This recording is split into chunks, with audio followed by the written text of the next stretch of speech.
मुख्यमंत्री देवेंद्र फडणवीस यांनी महाराष्ट्रामध्ये प्रत्येकाने मराठी बोलली पाहिजेत या मताचा मी देखील आहे, परंतु प्रत्येकाने कायदा मोडू नये। जो कायद्यात राहील तो फायद्यात राहील। तसेच पुणे येथील घटनेच्या देखील मुख्यमंत्री कार्यालयाकडून कठोर कारवाई करण्यात येईल, कारण त्या ठिकाणी घडलेल्या घटनेचा निषेध देखील केलाय।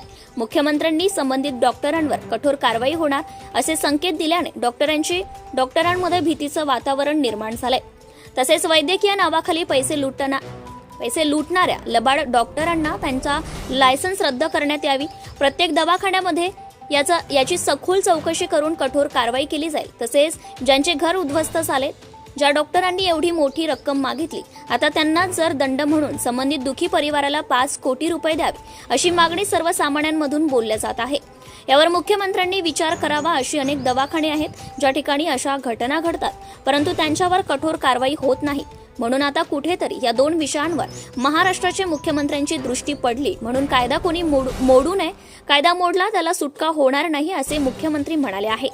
बँक कर्मचारी संघटनांकडून आपल्याला पत्र लिहित मागणी केली आहे, कुठेतरी सुरक्षा। मी पुन्हा एकदा सांगतो, महाराष्ट्रामध्ये मराठीचा आग्रह करणं हे चुकीचं नाही।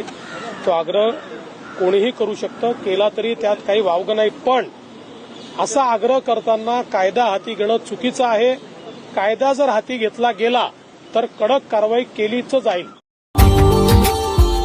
Subscribe now and press the bell icon. Never miss an update.